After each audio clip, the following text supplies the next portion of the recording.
Welcome back to Analog Horror Nights. How are you vital idols doing? It is officially the spooky season. Now granted, that's not why we do this. We're going to be doing this regardless of what time of year it is. This is an every Saturday thing going forward. But here we are. Vita Carnis Part 2 is going to be a good night. Before we get into it, first of all, everybody say hi to Valkyrie. He's been fucking shit up all night when it comes to the streams.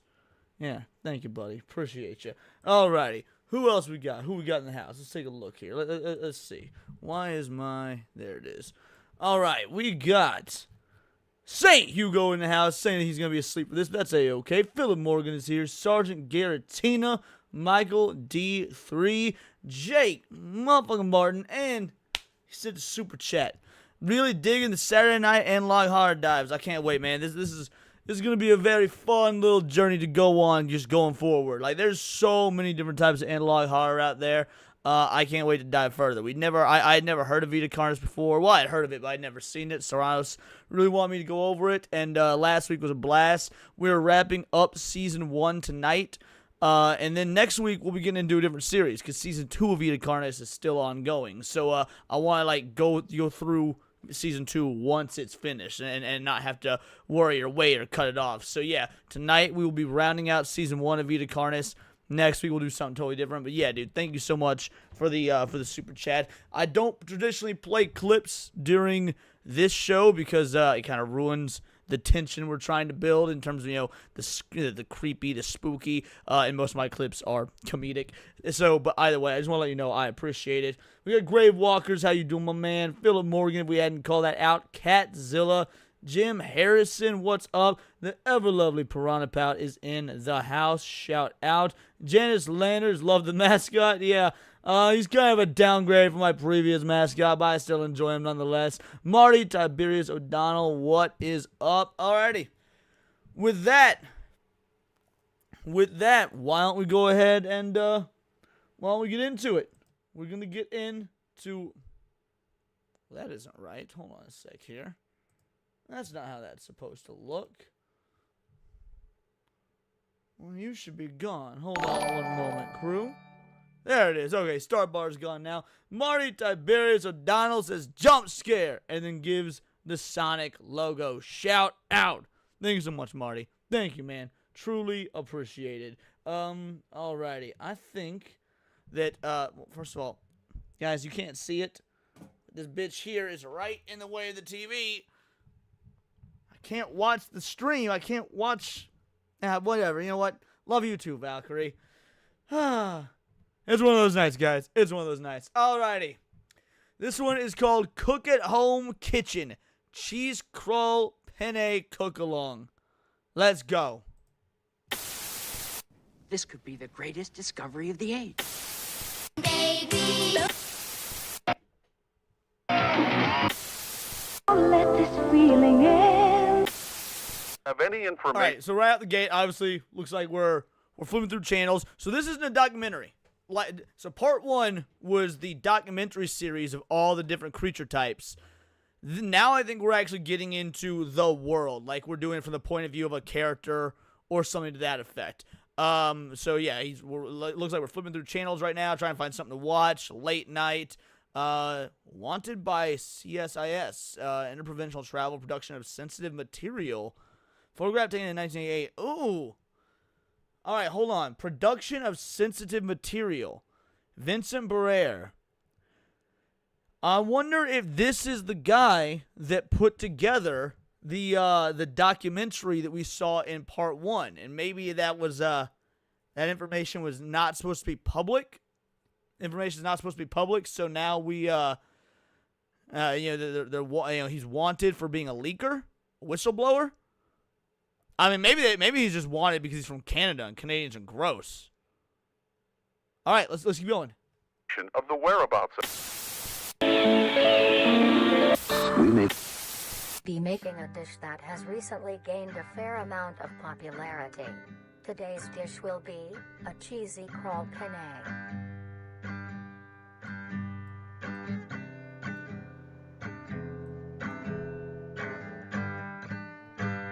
To start off, these will be the ingredients you will need. 3 cups of penne pasta. Roughly 3 cups worth of fresh crawl. Try to get it. Alright, 3 cups of fresh crawl. Oh, right, because they did say in the documentary that it is edible. So for those of you that don't recall or don't know, all of the creatures from Vita Carnis sprout off of this fleshy, muscle-like, and mushroom-like, or fungus-like, foliage called crawl.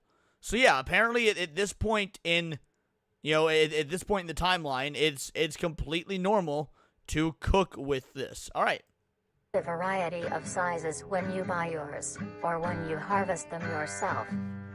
1 cup of cheese. Half a cup of green onion. 1 teaspoon of salt. 2 tablespoons of Cajun spice. 2 tablespoons of parsley. 1 tablespoon of dill. 1 tablespoon of garlic. A pinch of pepper. Alright, hold on. 2 tablespoons of Cajun spice, but only 1 tablespoon of garlic. Guys, alright, Cajun spice will take you a little bit, goes a long way. You don't need more Cajun spice than you need garlic, especially not for a pasta recipe. Now, bad recipe. And finally, the most crucial ingredient. Nutrier Company's newly released Flavor Enhancer. To bring out the richness of flavors within each and every meal. First, get a medium-sized pot and fill half of it with water. I don't like the implication that homie doing the cooking here has to wear that level of protection. I mean, look at what they're wearing. You got those gloves. You got those real thick gloves. You got the real thick, apron and clothing. Like, this just seems dangerous.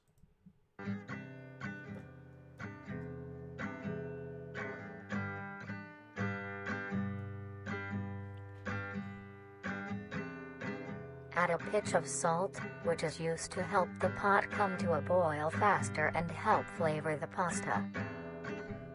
Then, set aside to boil. Grab your crawl and a sharp knife. Begin to cut the meat into a rough... Alright, this is great. I wondered what they were going to do for practical effects, like for these monsters, because if you saw, we got a little bit of the practical effects of the Mimic. Last time. Alright, nope, you gotta go. You just fucked up the camera already. We got a little bit of the practical effects of the Mimic last time. And, it looked sort of goofy, yeah, but it was really cool. And now we're gonna be seeing more of this, and, like, the vibe of how this looks in the real world. I'm impressed. So, obviously, the crawl here, I'm digging the effects on it. Yo, what up, Hypno? Everyone drop the Hypno emojis in chat. Thanks. Remember, this is a foliage. Like, this is like a fungus, but it's cutting like me. Oh, look how... Dude, you either need better knives, or this stuff is not easy to cut. What's it spewing? Oh, I don't like that. Oh, to be fair, Asians eat weirder. I'd probably try it. I'll be real. I'd probably try it.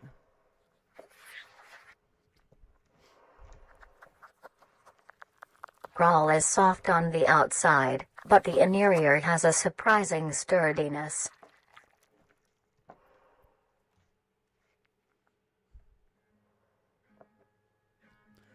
Nah, hold on.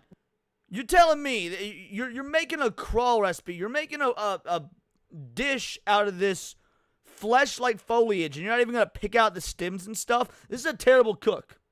Yeah, it looks dirty. This is a terrible cook. Gather the meat and set aside.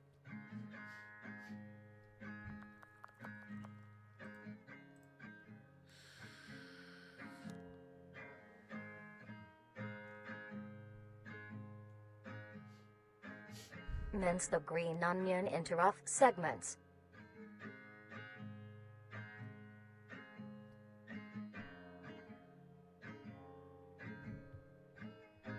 Take this mince and set aside as well. Next, grab your skillet and preheat with a long some oil. So, it doesn't seem like it's giving us a lot of new information about the lore on the surface. However, the idea that the crawl, this, fungus-like species that is giving birth to all these disgusting creatures. Nope. God damn it, Valkyrie. Might have to kick you out of the room. Anyway, the crawl, this fungus-like thing is giving birth to all these creatures. That it is so commonplace that it's just using generic, everyday cooking dishes does tell us a lot about the lore.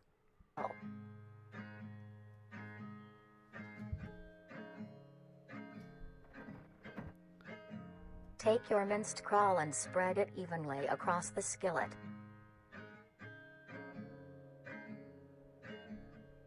Stir occasionally until crisp and brown.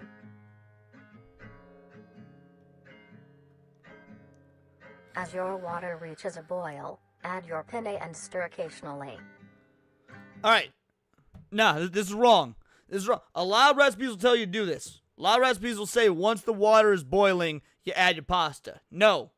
You put your pasta in there, and you bring the water to a boil while your pasta is in the water. This is basic cooking shit.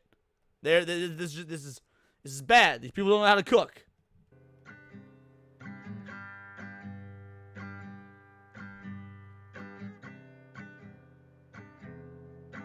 Cook until soft. At this time, your crawl will be brown and crisp.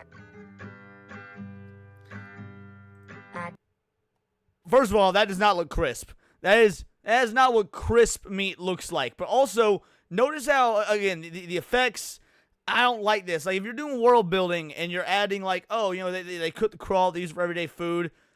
Food doesn't change consistency like this, to near the extent. It should have definitely looked, I think they should have given it a more, steaky look rather than a ground beef look. Your minced green onion and then the spices.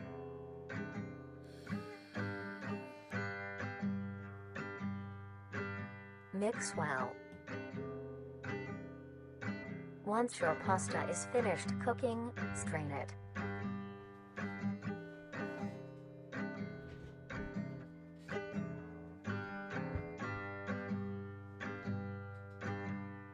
Lay your cooked penne evenly into your dish.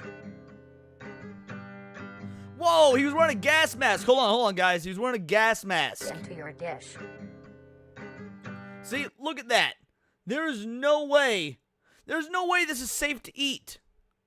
Which, I guess it is, because I said in part 1 that crawl is actually commonly eaten by both humans and animals. But even so, this doesn't inspire a lot of confidence in your dish if you have to dress like you're from Breaking Bad to make me some pasta, dude. This ain't, you go into a kitchen at the Olive Garden and this ain't how the staff is dressed. Then add the crawl topping.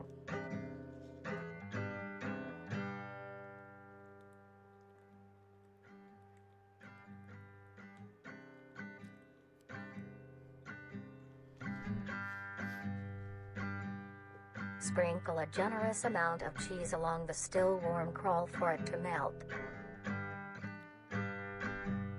You need to be way more generous with that cheese, bro. You need to be way more generous with that cheese. At this point, finish preparing the dish with your flavor enhancer. Oh, listen to that music. Hold on. So the music in the background is getting more distorted and out of tune. At this point, finish preparing the dish with your flavor enhancer, but allow your dish to cool to a temperature below 60 degrees Celsius, or else the enhancer will not work.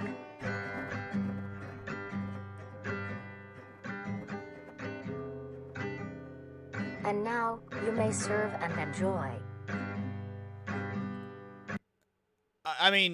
No, you don't serve. They did not cook this. The cheese is not melted properly. They did not cook this properly. The cheese has not melted. This is bad, guys. This is terrible.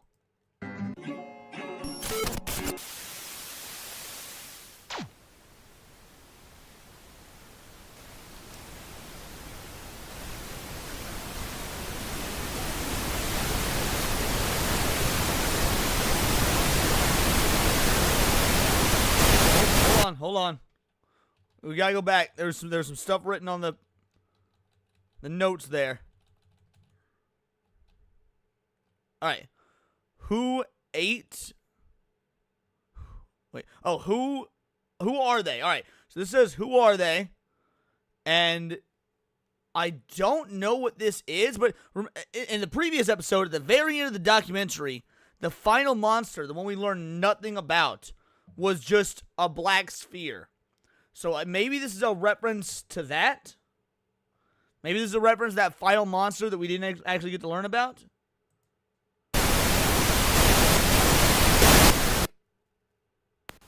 Oh, hold on. Looked like there was some more. Ah, all right, here it is. What is this? Oh, more about the prince. All right. All of the other critters ignored the rest of their fellow kind. Instead, they secretly visited the slumbering visitor. They snuck what little food they had and carefully fed it to the prince, greatly hastening their recovery. All right, interesting.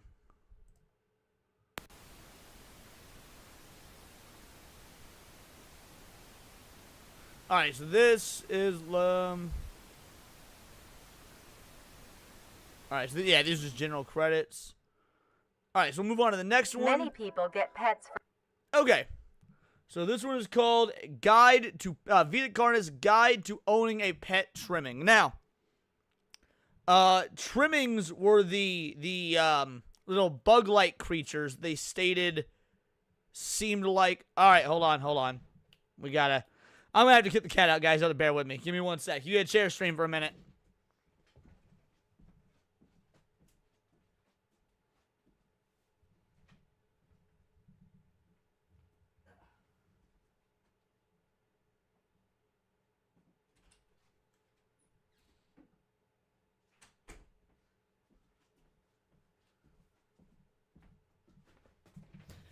He was fucking too much stuff up on the back end. Just couldn't do it. Sorry, Valkyrie. Anyway, if you guys remember part 1 of the documentary, then yeah, you'll remember the trimmings. They were the little naked mole rat insect-like creatures that frankly were disgusting. And they stated that sometimes they're kept as pets. So I guess we're gonna see this is another informational video on a guide to owning one if you're keeping it as a pet. for companionship. They form bonds and grow relationships with these animals, even to the point of them being considered a part of the family. Most people get dogs or cats, but maybe you want something more interesting. Then, you may want to get yourself a trimming. Ooh! Okay, I mean, that's disgusting. That's absolutely disgusting. But I like the effect. I like the practical effect here. These lumps of meat have grown a reputation to be a loving companion for many people in the recent months. Although, most people may not know the proper ways to care for them. Today, we will be showing you how you can care for your pet trimming. See, alright. Well, that's what I was saying. They were saying if you guys remember last week's episode and remember the documentary, these things are harmless. These things are harmless. They eat like small animals like mice and whatnot. But and they're disgusting. Imagine this shit skittering towards you. Like, nah, I'm not okay. This is basically if like your muscles. Imagine a tick. Imagine a tick made out of muscle fiber. That's what this is. It is a giant arachnid made out of innards and muscles. Fucking gross. Who would want this as a pet? What world are we living on where this is a pet? Taking care of a trimming is fairly easy, but this is no reason to slack off. They are living things and do require maintenance. The first thing to keep in mind when keeping a trimming is the temperature of your home. While trimmings are resilient to both high and low conditions, You want to keep your base temperature near room temp, maybe slightly cooler.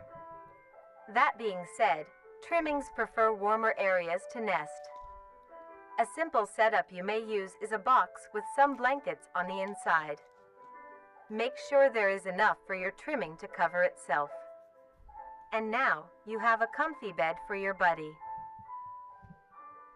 Next, That would imply a decent level of intelligence that these things know how to use blankets. you want to give your trimming the best diet possible. Trimmings are not picky eaters and will eat anything you give them. To keep your trimming healthy and strong, a diet of dry cat or dog food that is high in protein, provided 2 times a day, is best. As a treat, you may give your trimming any scraps of your food. Things like apple cores, banana peels, or eggshells are a perfect snack. All right, that makes sense, because isn't it, if I recall last week's episode, in general, these creatures are scavengers. You know, they feast on, like, roadkill and stuff like that. So, yeah, dead scraps of, or, like, not necessarily dead, but, like, apple cores, just what we would consider food waste. Would that make sense? A thing to remember is trimmings are nocturnal and make plenty of noise.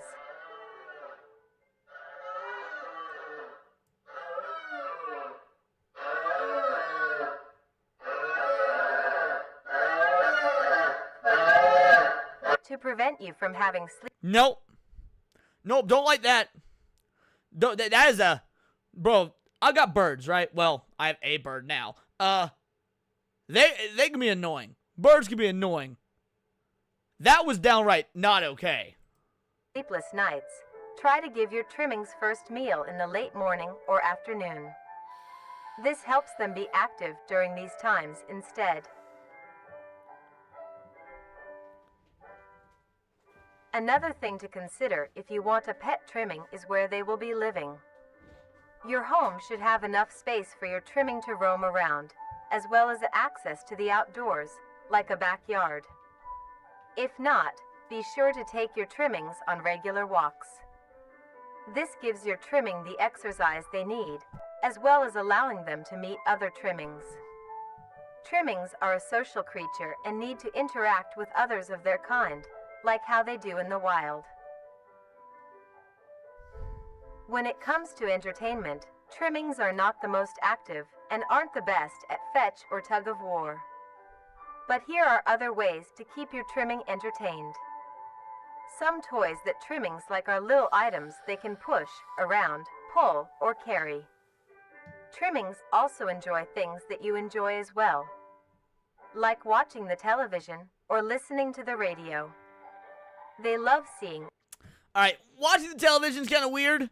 I don't really know if I would add that to the world building. That's a strange bit of lore. But listening to the radio and whatnot, that makes sense. Like, again, going off of being a bird owner, birds love listening to music with you. Birds love it, and they have music they do and don't like. Now, obviously, the trimming is very different than a bird. But the point is, animals do respond to the to radios and whatnot and music. So yeah, this I can buy.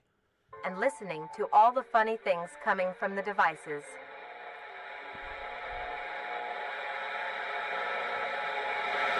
I don't like this play. Why was the radio playing static? After a long day, your trimming might be dirty and need a wash. To clean them, start your bath with a gentle warm water mixed with a bit of hand or body wash. Gently scrub the trimming's feet, armpits, belly, and neck fold. Remember to be careful around their face and avoid getting soap in their eyes, nose, and mouth. Gently pat dry with a towel when done. Now your buddy is all clean.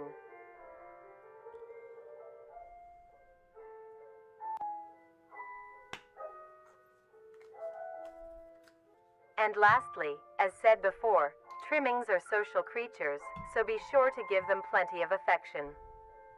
They love receiving pats, scratches, and pets. They also love to sit with you and cuddle.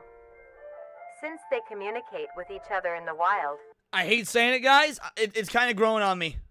It's kind of growing on me as a pet. Like, it's gross and it's disgusting, but like since they're all fleshy and whatnot, I imagine they would leave drippings and like I figured they'd be slimy, but it's kind of grown on me.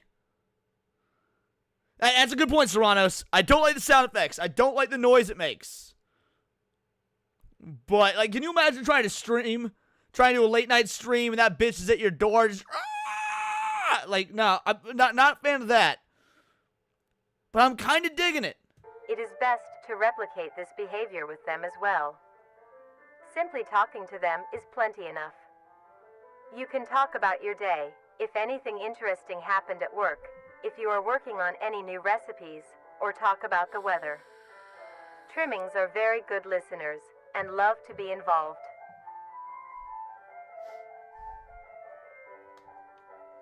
With all of these in mind, you are now well equipped to have a trimming become a part of the family. Do things right, and you will have a companion for a long while. 8 to 12 years, that's an impressive lifespan. I imagine in the wild they don't last that long because they're very weak creatures. I mean, if I recall, the documentary previously said that they are prey to normal animals like foxes and whatnot. So 8 to 12 years is impressive.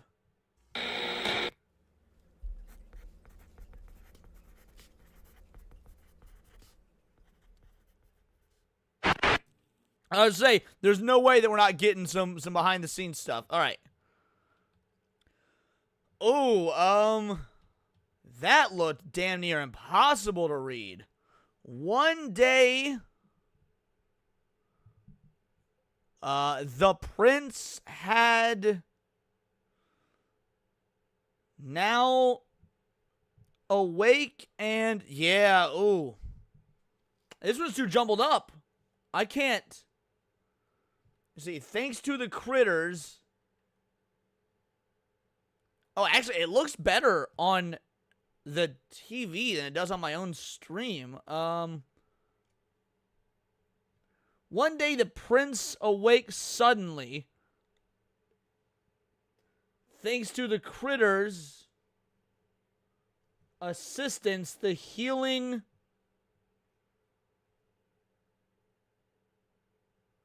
provided.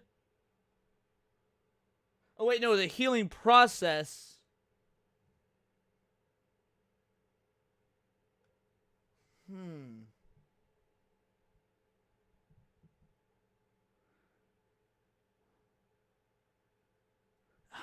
That's the best I'm getting. It's the best I'm getting. Damn. All right. On to the next one.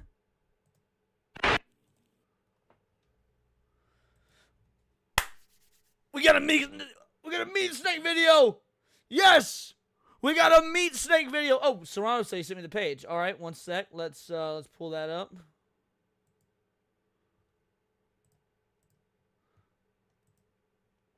One day, the prince awoke suddenly, thanks to the critter's assistance. The healing process had finished very quickly.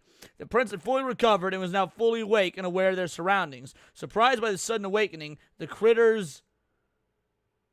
And then from there, it gets blurry. Okay. All right. Interesting. All right. Guys, we got a meat snake episode. I'm excited. The meat snake was my favorite. Like of all of them in the last episode, the meat snake was my favorite.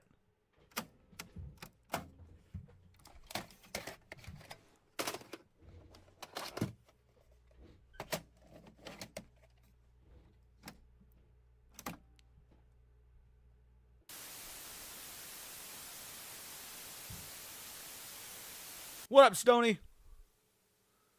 Ooh, all right. I like this. This was unlike the others. This was portraying it like it's been government regulated. In the year of 1945, with the war finally ended, the cleanup process.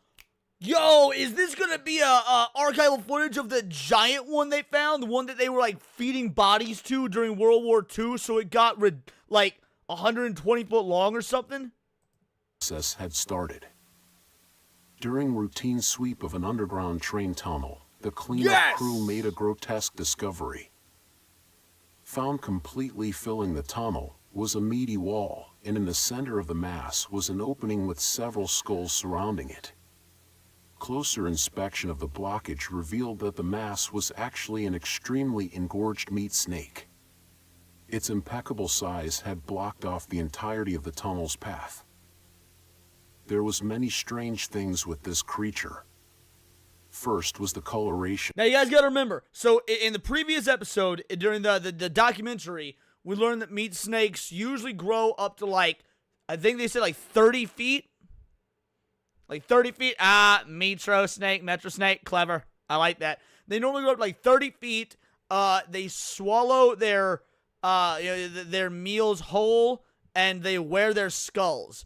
But yeah, they normally get up to about 30 feet. However, there was one case where one specimen had been feasting on dead bodies post-World War II and grew to be, they were using it as basically body disposal in the war, and it grew up to 120 feet. So, like, yeah, this is an abnormality for this species. Oh, this is awesome. A typical meat snake's color is bright reds and light browns. This particular meat snake was a very deep maroon. Another strange thing about it was its behavior. This creature barely moved. Meat snakes are normally sluggish and encumbersome, but the specimen discovered seemed to lack even basic motor functions. Its behavior was that of a plant's. Stationary, with only minor movements within. One would assume it was dead. The reason the meat snake may act this way may be because it was completely lodged in place and minimized movements to conserve energy. But how would it have gotten this deep into the tunnel in the first place? And by the looks of weathering, it had been in there for quite some time. So how did it get so large? The answer was discovered by a different cleaning crew, who found the other end of the tunnel. They followed it until it met with the other end of the meat snake. Alongside it was a huge pile of Oh, lie, that got me. I wasn't expecting the loud noise. The jump there kind of got me. All right, hold on. Was there anything hidden in the VHS tape before it cut? Doesn't seem like it. Oh, a little bit. Look at all the skulls and skeletons and shit. Look at, all right.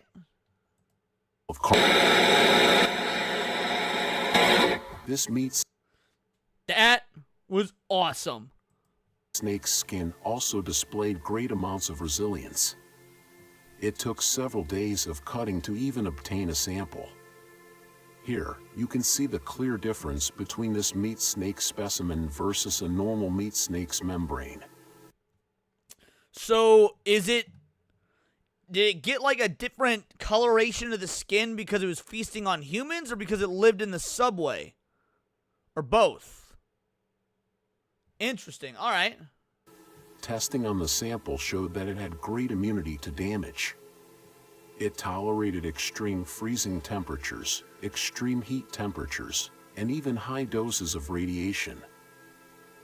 It is a wonder how such High doses of radiation, why would that be the case? Like, there was no nukes or anything dropped in America or in the European theater of World War II. So what? I don't see why radiation would be would have to do with this one. durability can occur in an organic creature. That is true, Another Stoney. strange Natural phenomenon radiation is a the thing. smell off the skin. Normally, it would have a sour smell of rotting flesh. But the specimen displayed a rather pleasant smell, like that of cooking scrambled eggs. Meat snake was later discovered to be missing by unknown survivors.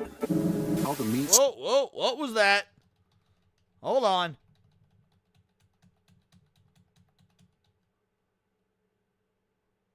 Okay, so is this maybe was this one of the generals or something, the one that discovered it, and they've got his face blocked out here? Well, no matter what frame we do, it doesn't line up. How the meat snake grew in size was discovered to be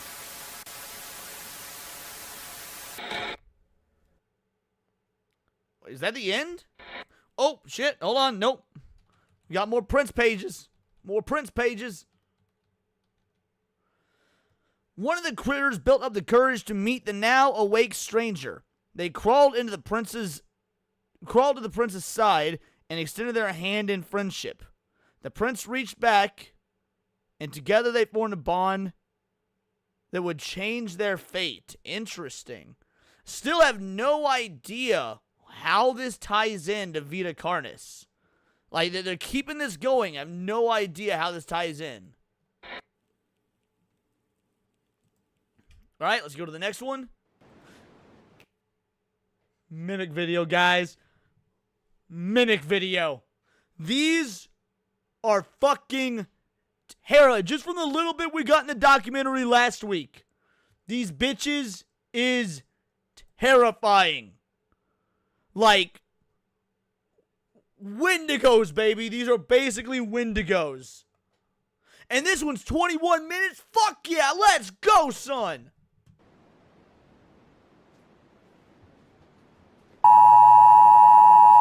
Oh, yeah, turn that down.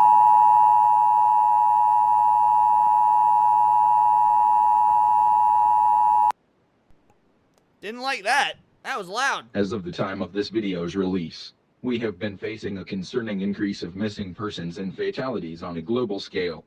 Yep. Sorry about the audio stuff, guys. This video has got a much different audio level to it than the previous ones we just watched. The reason for this is because we are under attack. We have discovered that there has been a significant growth of mimic populations, which is threatening public safety.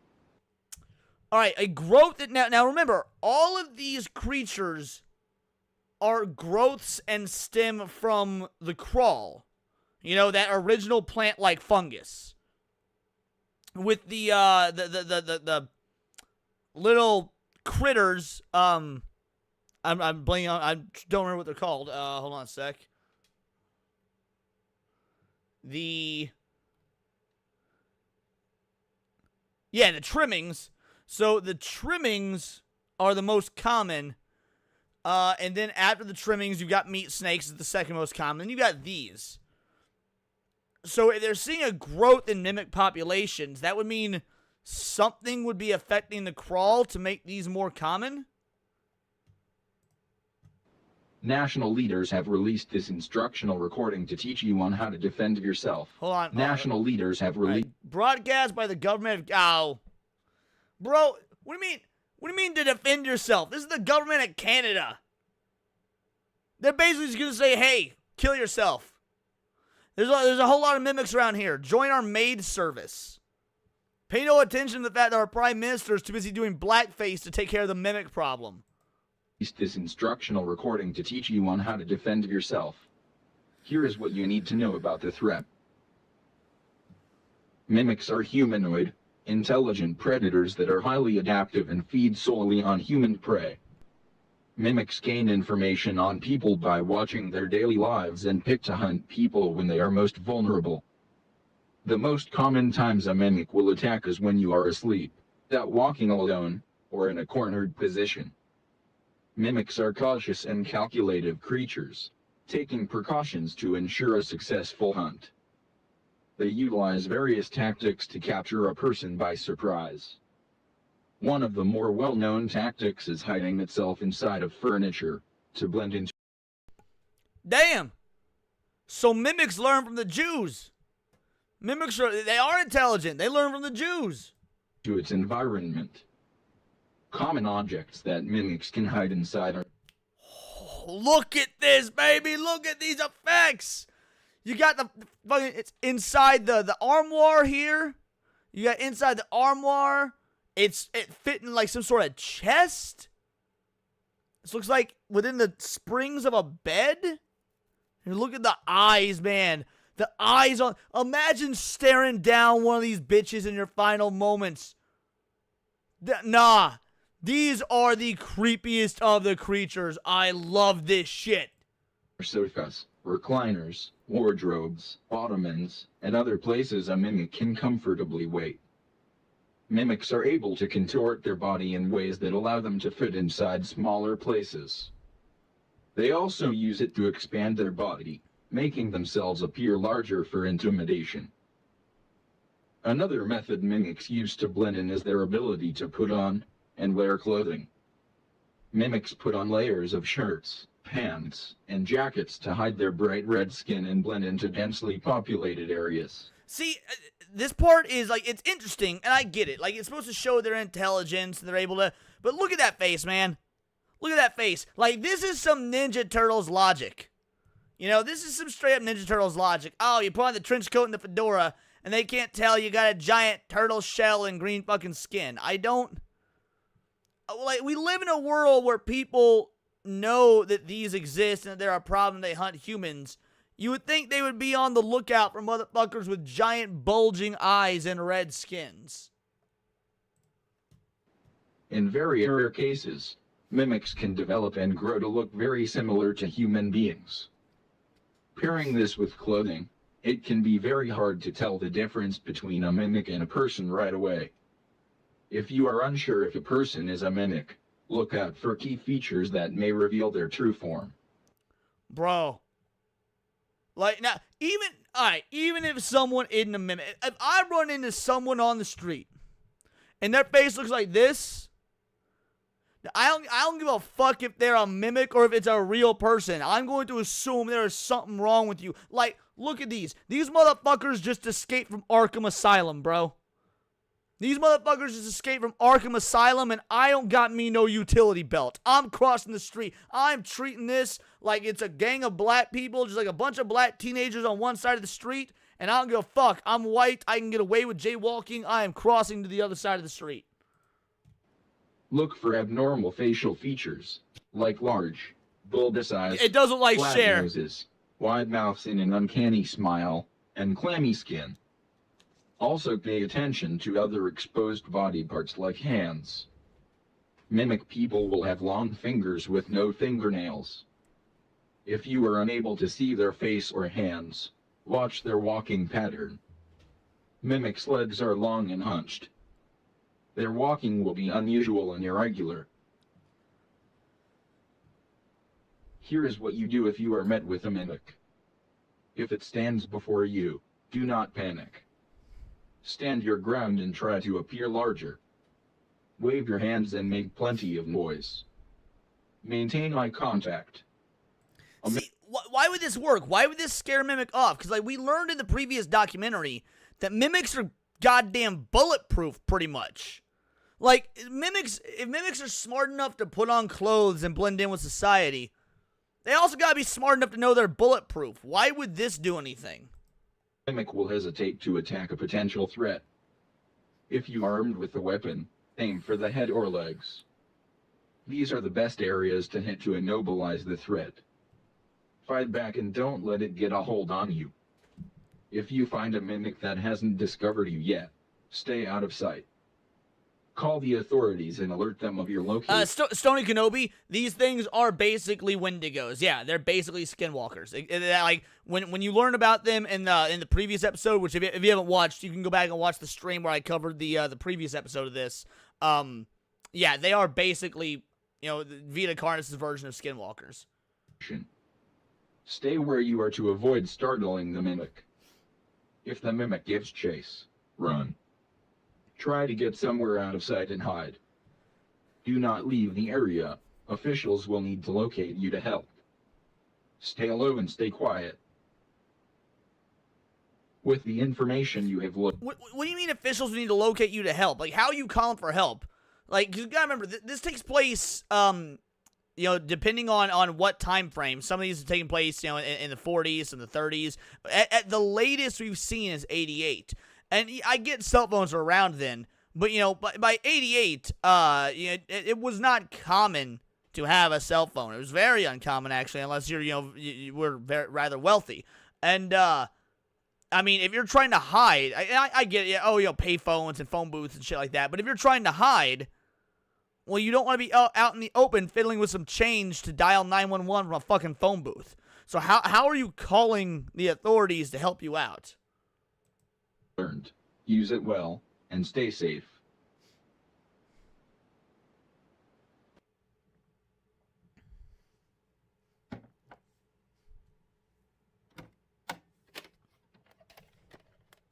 All right, so we're switching tapes now.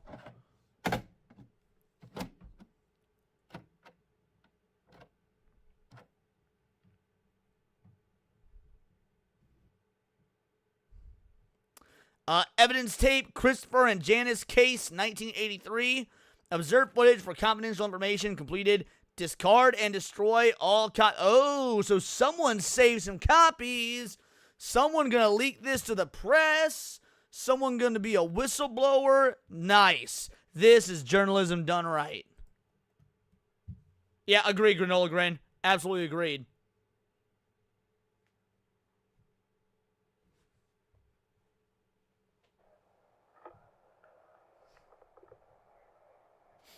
Got it. Let's see. Yep, it's working. Hey, can we get a move on? One sec. Yeah. Okay. Hello. I thought you only had 30 minutes of tape on that. I know, but gotta see how it works. Like, Yeah, well, I never got to don't use have one all of these. night. Too bad. You were the only person who could film with me, so you're gonna have to put up with it. Fine. Screw you. Screw you. Screw you. It's still way too dark. One sec. There we go. Hello.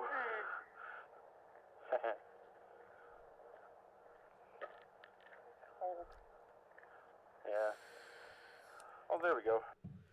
It's funny you say that, Tiger King, because we watched Vita Carnis last week, I started getting recommendations in my algorithm for other analog horror stuff and Vita Carnis stuff, but I also have stuff in my algorithm for Sonic the Hedgehog, and I literally got a recommendation in my algorithm called "Can Sonic Survive Vita Carnis?"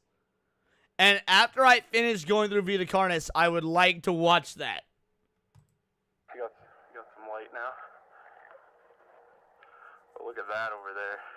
You can't see anything unless I like point directly over there. Like, nope, can't see nothing.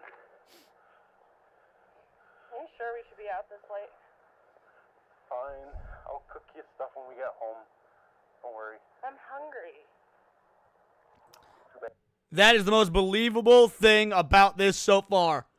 Bitches be complaining that they mad hungry.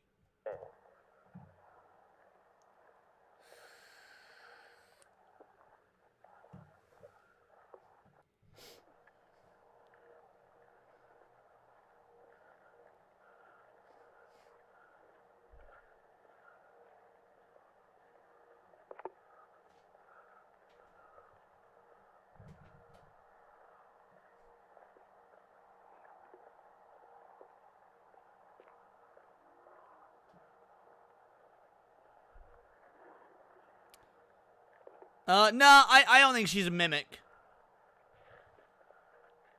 Because it said this is the case of, and it said their names. So I think they're about to be victims of a mimic. Bro, what are you filming? Like, I get you're trying to test your video camera, but why are you just filming the sidewalk? Shit. Right, but it still turns off and on randomly for some reason. Like, it's the best thing I could get my hands on, though. Turning on and off, but it's the only thing that they would give me. It works, though. I just gotta watch. This is gnarly. It's not my fault this guy lives in a fucking dump. We're almost there. We just gotta get through the woods. Oh, good point, Granola. What are you walking through the woods for? You see it, though? Hopefully I show up on camera, so... Okay. Lights out there. So... He's talking about, he obviously didn't, like, buy this camera, or if he did, he, like, bought it secondhand or something. They're trying to go to the woods. Like, there is something it seems like he's actively searching for. I don't know if they're trying to find a mimic, or if they're trying to do something else. Okay, but it seems like they're actively trying to do something with this camera. I didn't realize that. I thought he just like bought the camera because he wanted one. Like, people still live there, right? Can't be that bad. Pretty dark to me. But Oh, you know what, Canis? You might be into something. She's luring him to the woods. It did redact her face. Maybe you're right. it was just one guy. I don't know why. Like, why would they get rid of everything?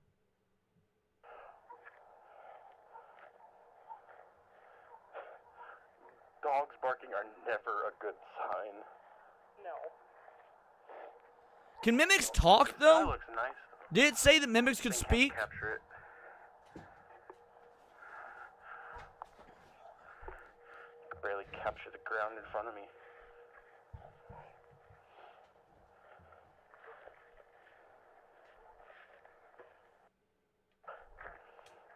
So what? They can mimic sound. All right.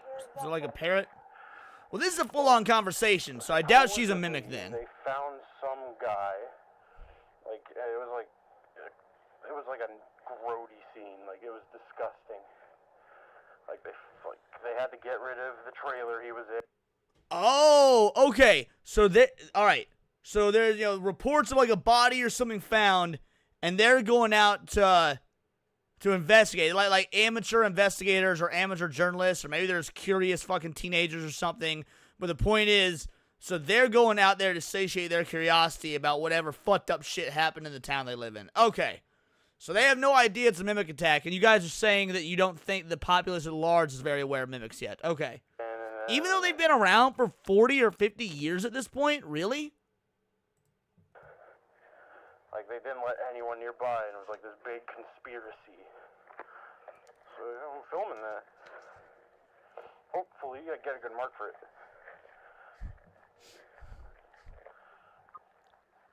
There we go, we're getting close.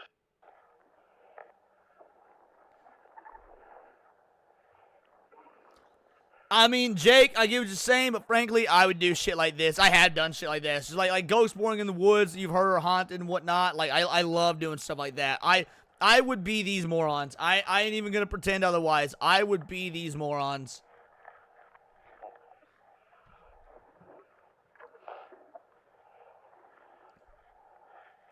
Oh, bush. Careful.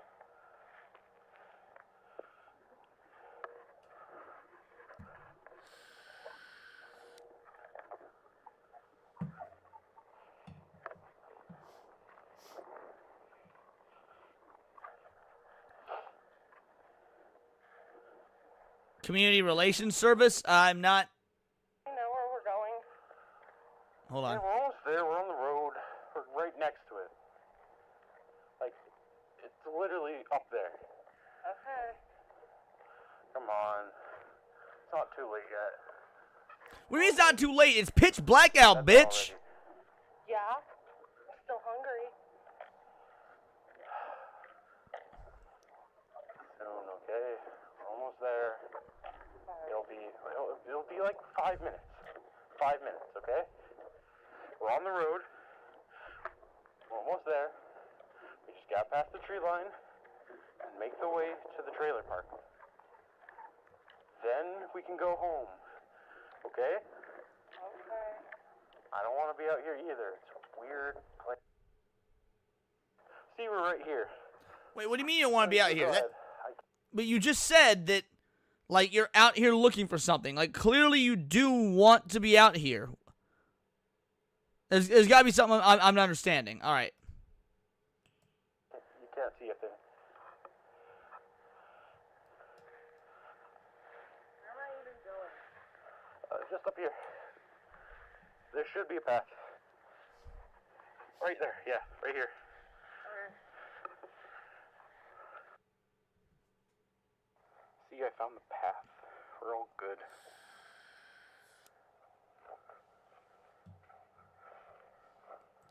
I will say, thus far, definitely a more entertaining found footage than the Blair Witch. Like, I'm not even joking. This is a more entertaining found footage than the Blair Witch Project.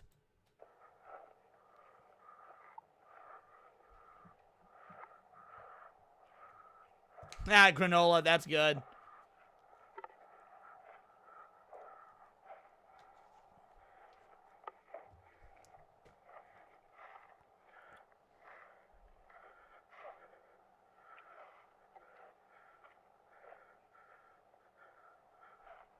And a better love story than Twilight.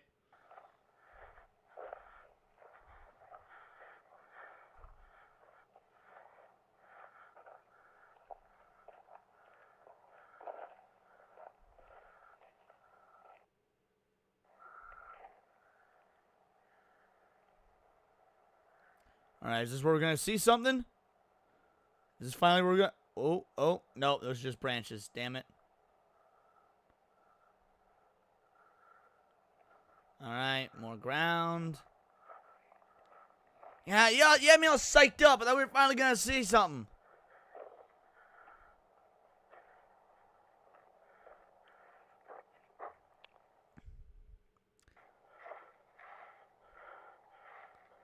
Guinea pirate.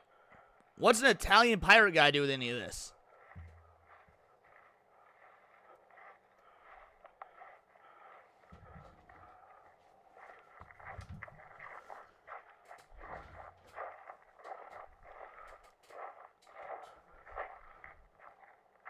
This way.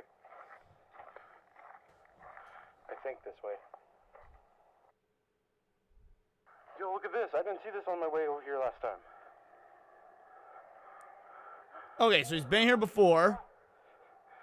It's cool. Like, we could get a shot of this in, like, atmosphere, you know? It just looks like tetanus to me. Hold till... One sec, let me get good lighting on that. Oh, it's like a hiding place. Is it hiding in the abandoned car? Hey, look, it's like old stuff here as well. Anyways.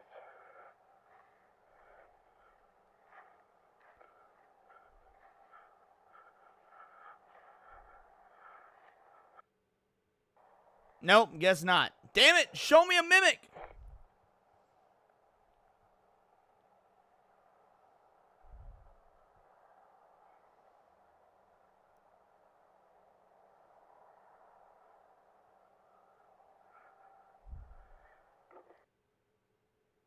We're on the flat part now. Yeah, we're close. Trailer should be right up ahead.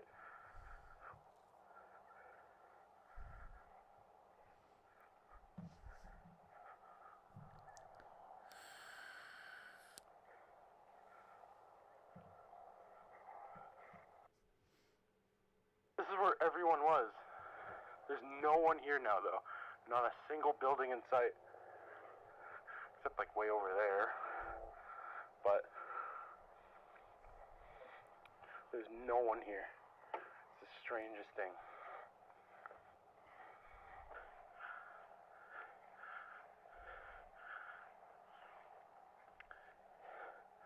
This is the spot. Right here. Yeah. This thing. Alright, Okay. so what... So you take the camera and the light. Point at me, but don't point at my eyes, please. Yeah, it's seeming like a government cover-up, yeah.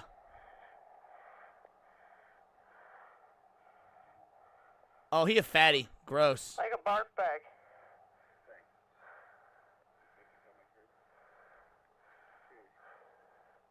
Alright, hold on. What do you pull out of his pockets? Matches?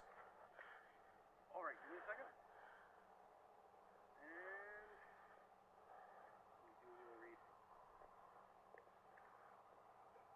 What is that in his hands?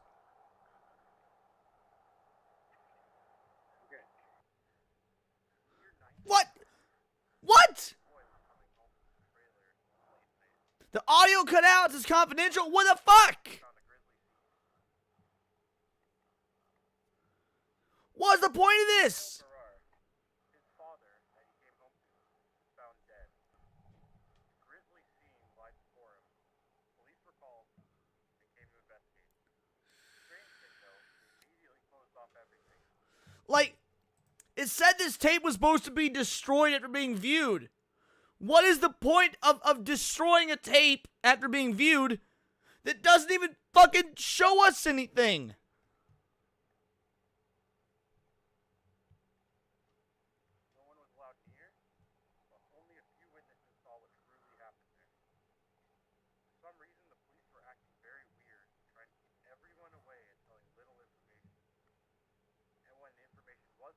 I can't hear a goddamn thing of what he's saying.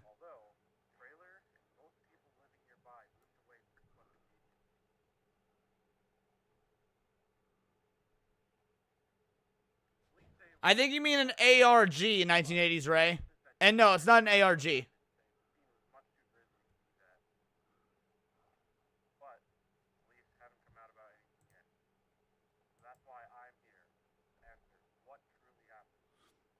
It's an analog horror series. You said grizzly way too much.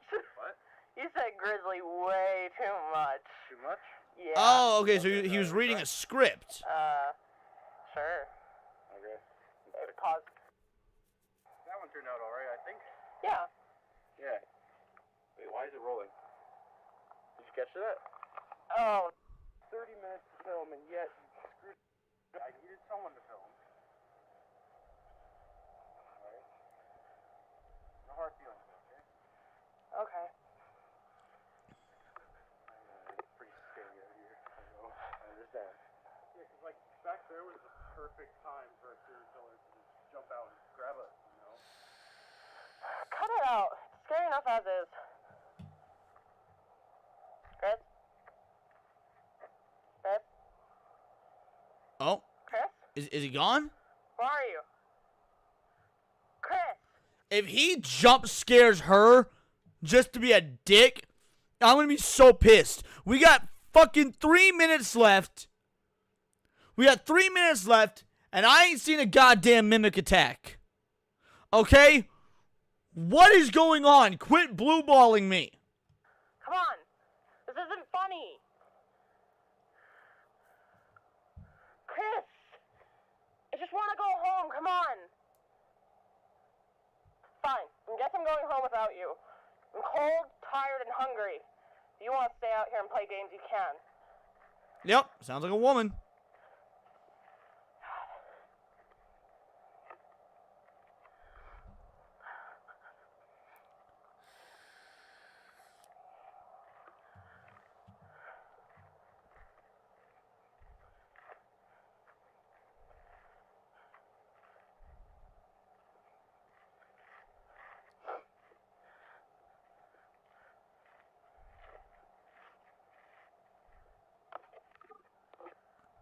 Alright, finally, we gonna see something?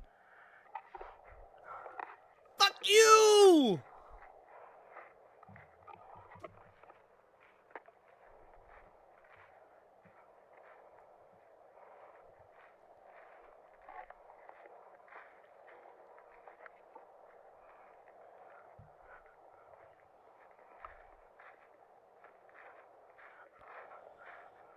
You can tell by her legs, she's fat too. Of course she's hungry. Fucking fat bitches, dude. I can't stand them. We need laws against women being fat. Chris? What are you doing? Chris, this isn't funny.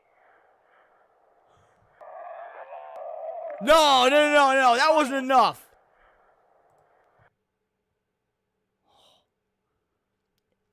The suit isn't lanky enough, like it's like in the drawn images. Like, I won't lie, I'm not a fan of the effects here. But we do have a nice good shot, and I do like that. Oh shit, it's on top of him. It's eating him though. Like, you can see right here, like, he's holding him down. So that's fucking cool.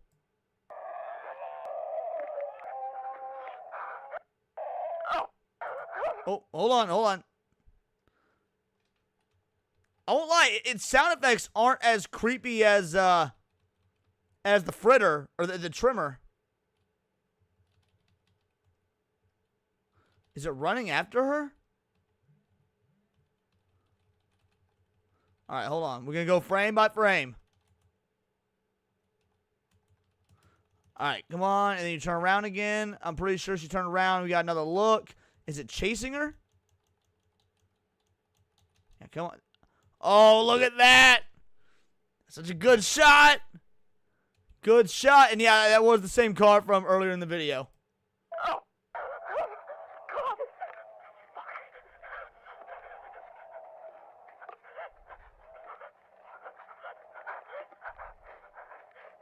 Yeah, that's why you shouldn't be fat. You could run faster.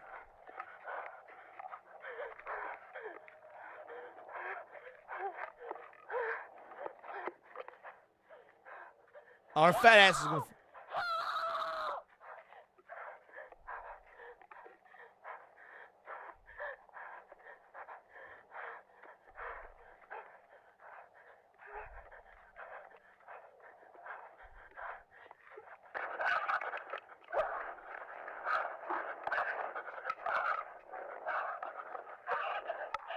Did it catch up to her?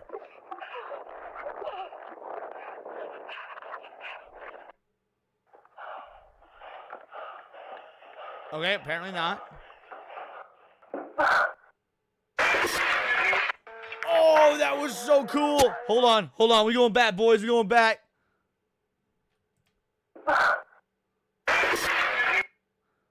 Oh, that's so fucking gnarly. Like, just breaks through that shit. Oh, that is awesome.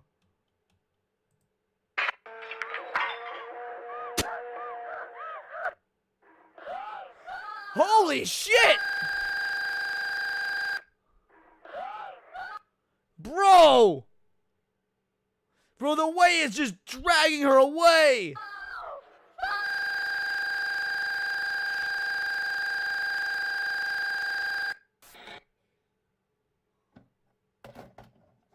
Alright, that was satisfying. That was satisfying. You can give us another Prince page? Oh, hold on. Was there one there? Hold on. Was there another Prince page? Yes. There. All right. The critters led the prince out of the cave up on top of the hill. The prince had laid buried under and showed them the forest. This is our home, full of wonder and beauty. Although the forest struggles to provide for all of us critters and we are facing disaster, can you help us? And yeah, Serrano's is correct. She was fat. Nothing of value was lost.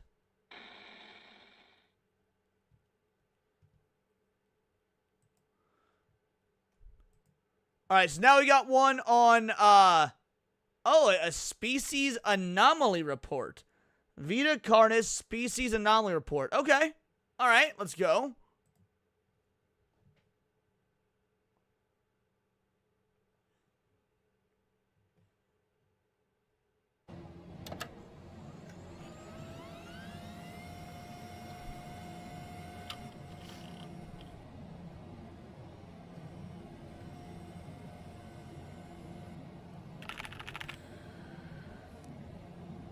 Carnis species along 14, abnormality documentation. All right, so it's going in order, obviously, if you guys hadn't picked up on it, from the way they introduced them in the documentary. So I assume maybe it would be the harvester next, but when it said species anomaly, I was like, wait, is it going to be an anomaly of something we've already covered? But okay, so no, this is the harvester episode, all right?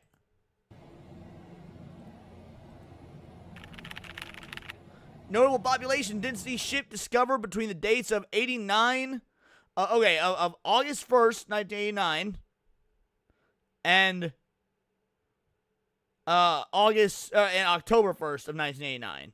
Okay. Interesting. So, the previous video said there had been an uptick in mimics, and now this one is saying there's an uptick in harvesters. So, the crawl is clearly spawning the more dangerous Vita Carnis monsters more and more. That's what it's seeming like. Like we've got more mimics than normal, and now more harvesters than normal. And by the way, the harvesters might be the worst of all of them. Harvesters might be the worst of all of them, because I see Stone and Kenobi being like, it sounds intense. They are intense.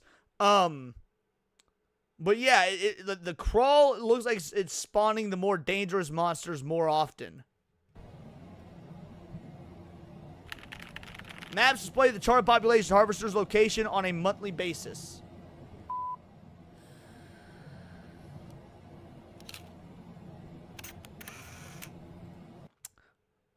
Interesting. Okay, hold on.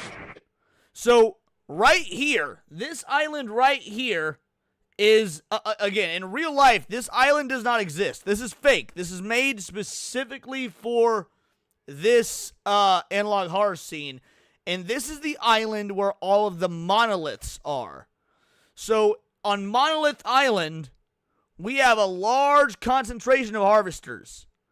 And then this area right here is like harvest. I wish Zax weren't on vacation. I would need Zax, you know, a known Canadian, to explain to me where the fuck this is. Hold on, I'm looking it up. Let me see what part of Canada that is. One sec. There we go. Camera was a little off.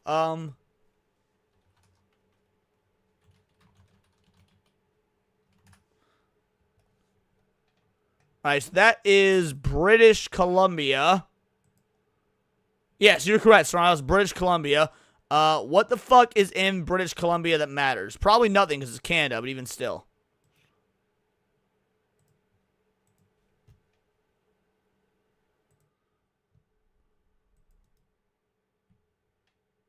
Let's see. Alright. We got Vancouver, Victoria. Doesn't look like there's a lot there. Looks like it's mostly up here. So, Prince Georgetown, Fort Nelson, that area. Okay. Alright, cool.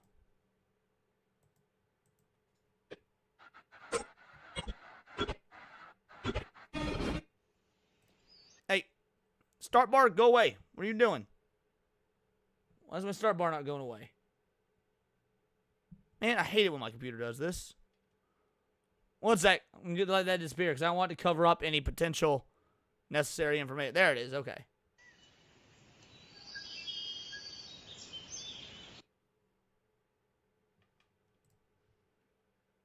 Yo, what the fuck is with this? All these bitches look weird. Every single one of these bitches looks like different stages of Michael Jackson going through his plastic surgery.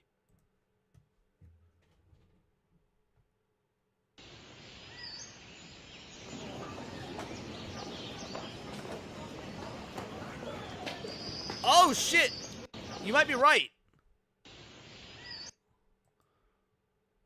No, I don't think they're mimics. Because even when mimics look more human, the eyes are a dead giveaway. I don't think these are mimics.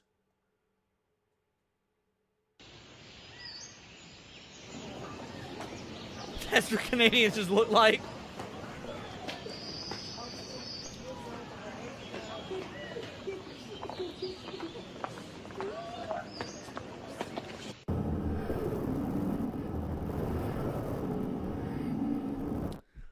Oh, okay. So I bet this is a family that went camping in the wilderness, and they were eaten by harvesters, I assume.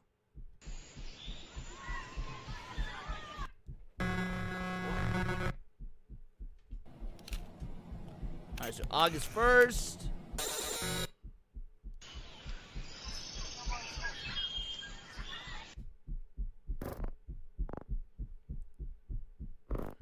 Oh, okay, so the harvester is expanding.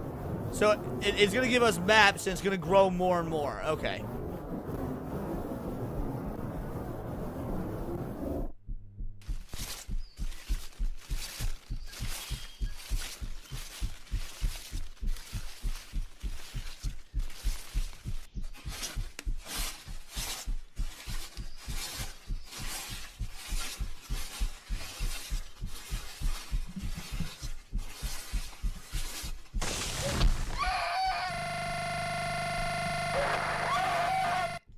Yes! Dead kids! Let's go! I fucking love it when children die.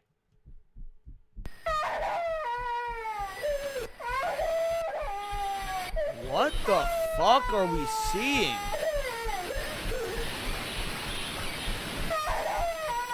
Yo! What is that? Whoops.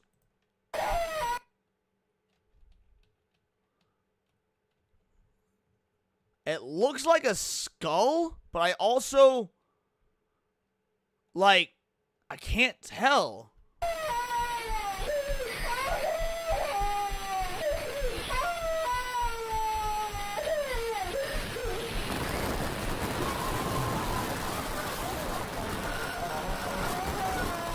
Oh! This is what's happening underground. This is what, okay, so for those of you guys that missed last week, what the Harvester does, the Harvester is this giant bulbous plant-like meat monster.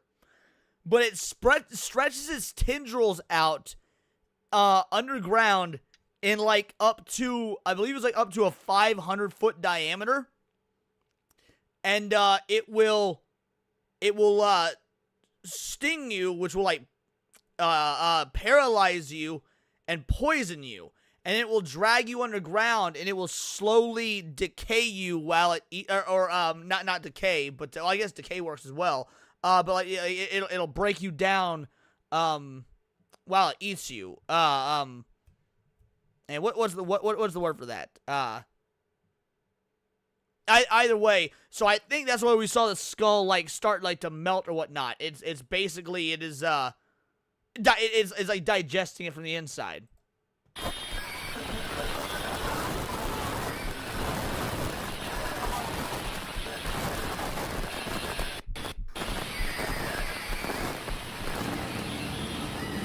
Oh, so Lil Tim here got motherfucking eaten, son. All right, so I guess these three are fine, but little homie here, when they were exploring in the woods, little homie got taken underground by the Harvester.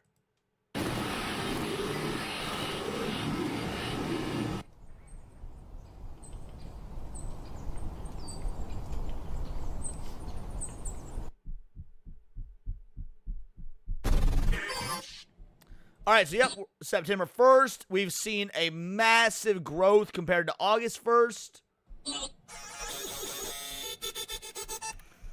Wait, whoa, hold on.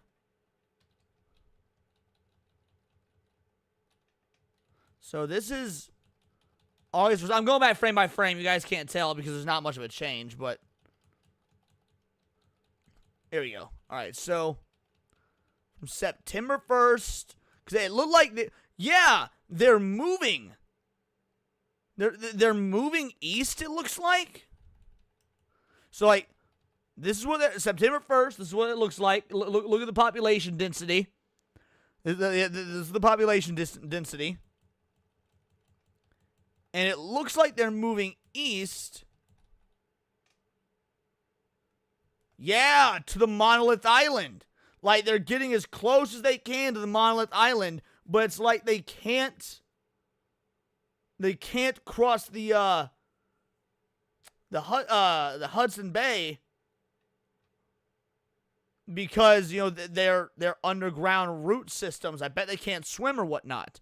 So these things can move. They're not isolated to wherever they sprout. They can travel.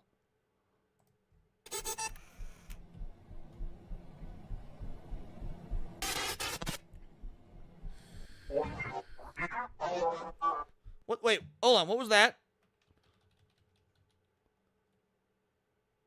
Is this Europe?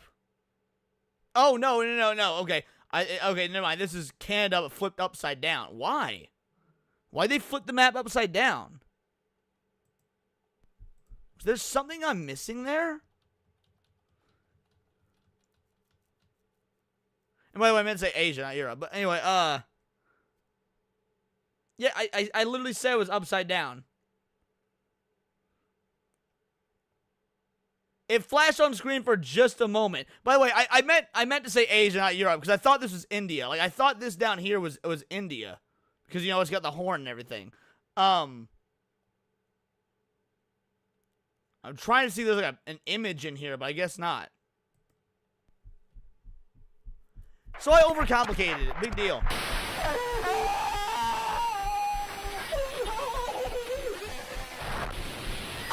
Alright. Jesus Christ! Alright, so we got First of all, we got little boy's dead body being pulled underground. Hold on. So I want to go back to that. All right, we got little Tim Tim being pulled underground here. I mean, Candace, you say that as a joke, but this is alternate history. There's islands and shit that don't exist in this version. And then now we got, is this the same child or is that the mom now? Yeah, dude, pole shifts are real. Pole shifts are a real thing.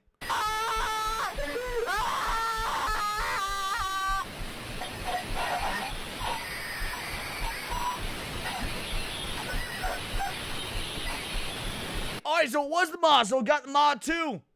Bro, little Ma went in to try and save little Timmy and she got, son.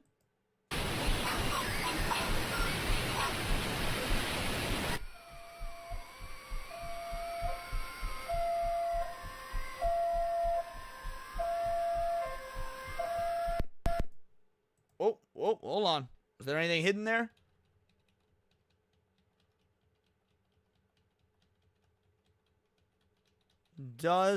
Nope. Okay, doesn't seem like it.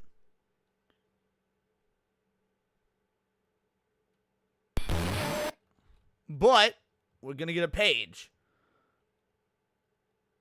Yeah, I ain't reading that. I cannot read this whatsoever. This is like intentionally blurred out. Unless you got a page for this one, Serranos. If you have this page and you want to send it to me, feel free. But yeah, I cannot, for very obvious reasons, read this one. I bet you know have a lot of time talking about the tinfoil divers. Oh, I mean that's what the show's for. Tinfoil haters, dude. That's what the show's for. The Tuesday night conspiracy theory show. If you have, I don't remember. Different people show up for different streams. I don't remember if you've seen it or not. But yeah, every Tuesday, me, Sammy, and Cinevere do a conspiracy theory show. Shit's hilarious. Looking, Tom Savini is more. Tom Savini is the best in the world. Tom Savini is the best in the game. This is done by some people that do YouTube videos. Come on now. Totally, that's not a fair comparison.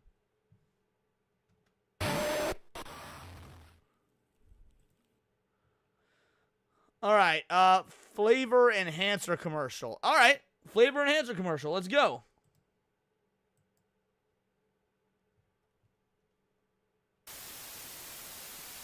Flavor. The most crucial component to enjoying a good meal. The way food tastes is what makes eating so pleasurable. Base, Stoney. But what if you could savor every little detail you could possibly want? That is why we, at Nutrier Co., have made it so that you may enjoy every single... Oh, wait. All right, so we've moved forward in time for this one. Because, so we started off in the 30s when the crawl, arrived mysteriously. Went into World War II. The recent video has been from the 80s. This one's 1990. So we're moving slowly and slowly further through time. Bite you take. I understand, Candace. With our product, the Flavor Enhancer, you can extract every last morsel of taste from your plate. With overwhelming demand for this essential product, even since our start earlier this year, we have delivered what you wanted. Now introducing the Flavor Enhancer Deluxe. Now packaged in a larger size and modified recipe, there is now even more savory goodness to go around. Since our debut in mid-1990, the Flavor Enhancer has shown... All right, so mid-1990 was their debut, so we're further in. Like, we could either be, like, because this seems like they've been around for a bit if they've got Flavor Enhancer Deluxe, so we might be in, like, 91 or 92 by this point. To be a major hit, with our product flying off the shelves. The Flavor... Oh, yeah, so we're, at the very earliest, we're in December of 1990. Enhancer Deluxe will allow us to satisfy your growing, tasting needs. Now allowing you to add even more enhancer to your dinner, making your food even better to enjoy. I don't like how that was shot at all. Like, what? Why would you just add it like it's not... Sorry, the chef in me doesn't like that. The Flavor Enhancer Deluxe, available on shelves now. New Trier Co. Did it say apply enhancer below 60 degrees Celsius? So that's like, I could be wrong, but 60 degrees Celsius is like 160 degrees Fahrenheit. Apply below, okay. So they're saying add it after you cook, basically. Available on shelves now. New Trier Co. Experience true savor.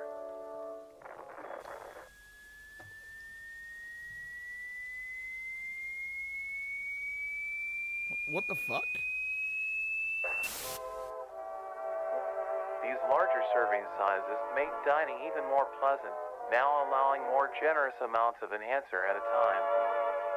Flavor Enhancer Deluxe, now available in stores near you. New Trier Co. Experience true savor.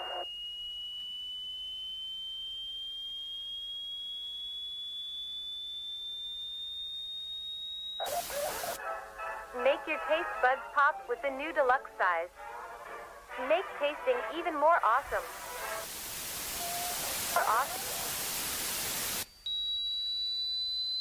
I'm very confused as to what this has to do. Every meal. New Trier savor.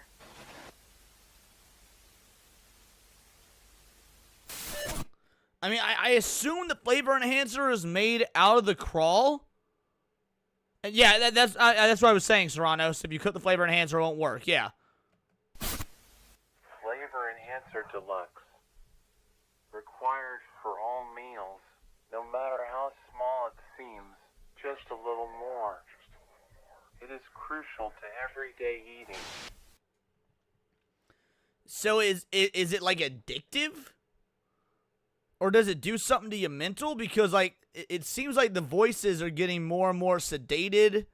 They're adding more and more of it to the stuff that they're eating. They're doing bigger sizes. So is it addictive?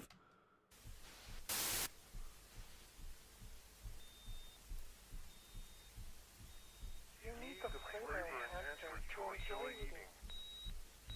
You need the flavor enhancer. Consume. You need it. You must need it. Whoa. What was that? There we go. What sort of like cult of seasoning is this?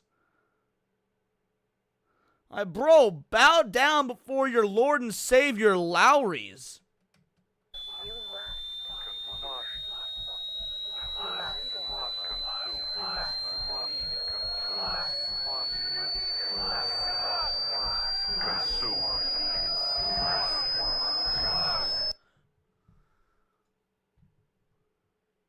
Maybe I'm reading into it too much. Maybe I'm reading into this too much, but in the documentary from last week, the final creature was just a black circle. The final the final creature, the one that was almost all redacted, is just a black circle. And here we have the black circle. I wonder if this has anything to do with the final creature that we know next to nothing about.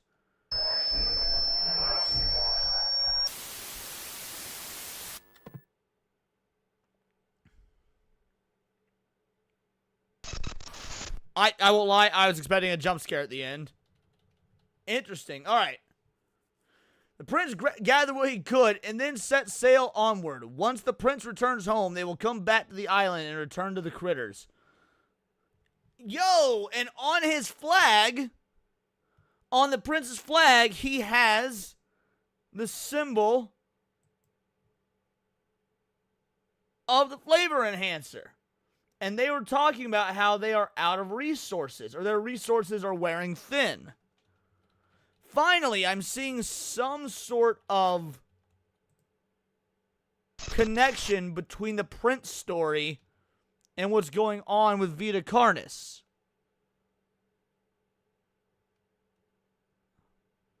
Huh. All right.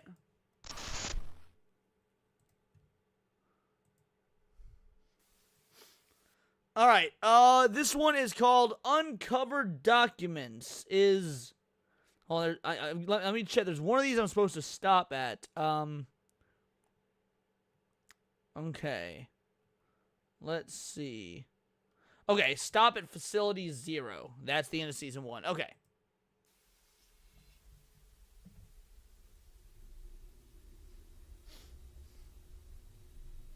Wait. What? Did it start off with... Experience True Savor. There we go. Ants. Oh, okay. This was the flavor enhancer, but again... New Flavor Enhancer Deluxe, newly rebranded product from Nutrico, is an instant hit with record sales.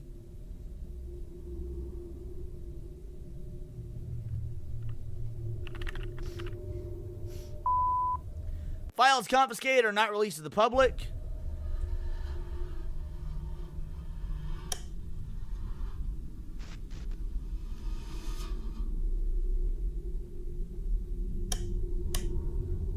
Nutrico is facing charges after numerous reports of sickness after consumption of their product. The flavor enhancer, only statements made from the company so far dismissing any issues with their product.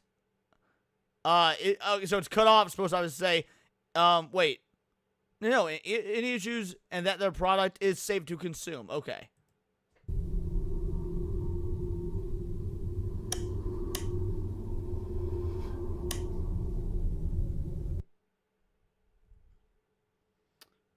Trying to see if there's any, like, patterns or anything here.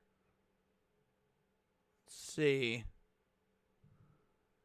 I'm not noticing any. I mean, this kind of looks like a fish. But I doubt that's... Oh, no, okay, never mind. This one has that as well. Okay. Wait, whoa. Oh, hold on.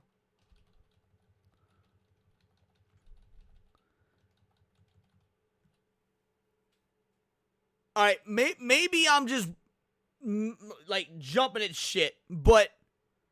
So this was the General Army guy that discovered the giant 120-foot-long meat snake. And then he's got this button here, which is the Flavor Saver logo. And they mentioned that giant meat snake had, rather than smell like rotten flesh like they normally do, that one smelled like freshly cooked scrambled eggs. Did they, like, grind up that giant creature and turn it into a seasoning? And were they, like, feeding more and more dead bodies to other meat snakes to make more giant meat snakes to grind up and sell as seasoning? And now people are getting sick because they're eating human flesh-infused meat snake as a seasoning?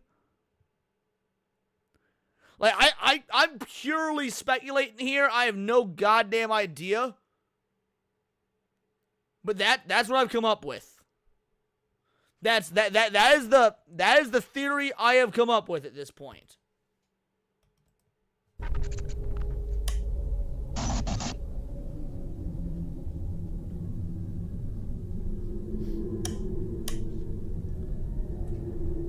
All right, so I imagine it's probably like the board of directors for the company that made the best flavor stuff thing.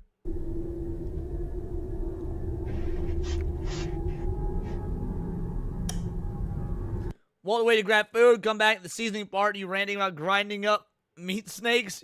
You're missing a lot.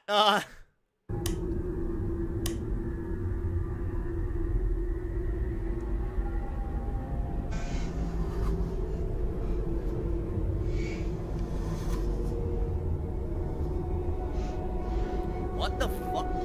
Oh, it's like those, the cordyceps, right? The cordyceps fungus, isn't that the mushroom that, like, is takes over an ant via, like, symbiosis and kills it from the inside and then wears its skin as, like, an ant zombie and then grows out of its brain? That's, okay, you guys saying, yep, cordyceps, alright, cool.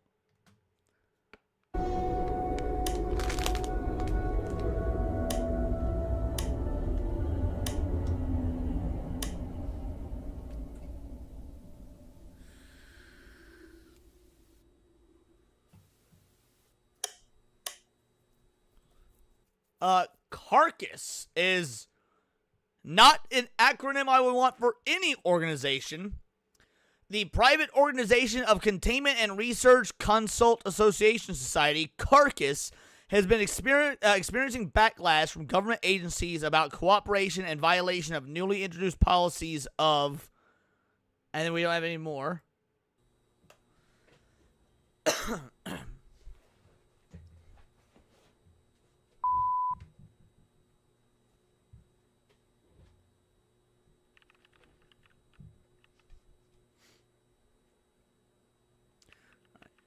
New log message to Carcass.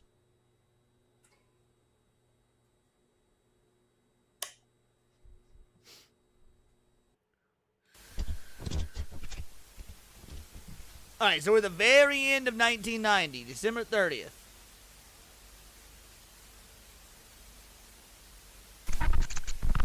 In the distant horizon. So we're on a new video now. So that previous one didn't have a... Right? That previous one didn't have a... 'cause I thought we were still on the same one. So Uncovered Documents didn't have a page.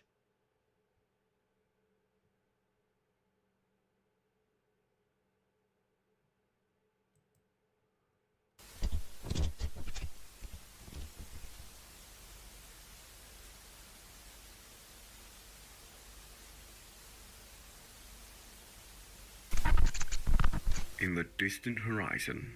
Alright, so this is the monolith. For those of you guys that don't know, these bitches are hundreds of feet tall. Like, if I recall, it's like 360 foot tall or something like that.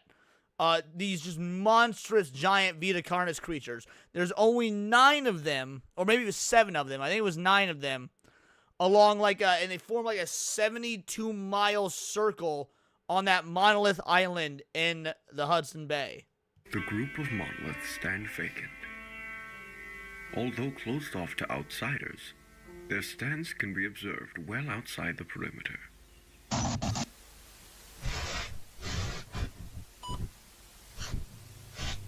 It is known to have hundreds of thousands of fibers that weave themselves deep underground, all connected in a grand mycelial network.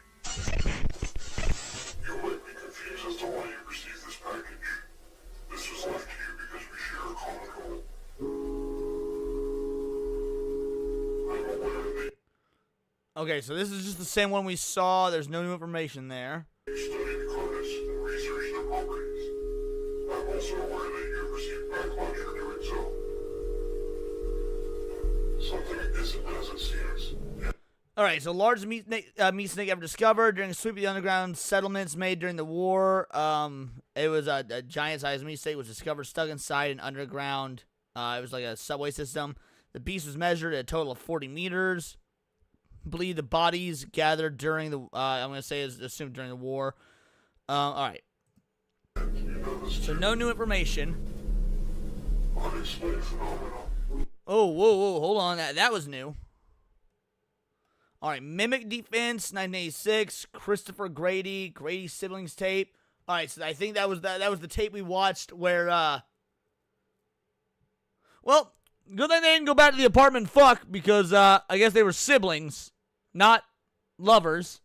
Countless casualties, missing persons, fatalities, and yet no proper action, and no...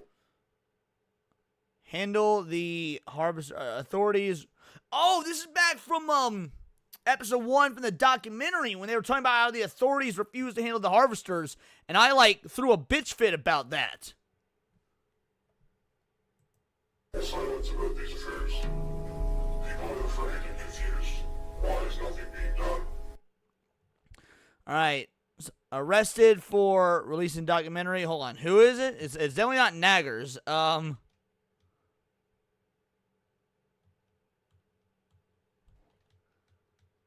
Okay, teenagers arrested for releasing documentary. So the documentary we watched last week. So the documentary we watched last week A group of students released a nature documentary about the Carnis species, which was seized by authorities. The group, called National Living Meat Research, had included various amounts of sensitive material and defamation. So the guy at the very beginning of tonight's episode, remember when we were watching that very first episode tonight, and it showed there was that one dude who was wanted? So he was, so I was right then. I said at the beginning of this, I bet that he was the one that released last week's documentary. Cool. All right, so I called it. And included various amounts of sensitive material and defamation. Officials have arrested some of the suspects. While other outside sources are still large. Students claim they were simply working on the project for something and didn't know about the extra material. Oh, project for fun. Okay. God, my nose, my allergies killing me. One sec, guys.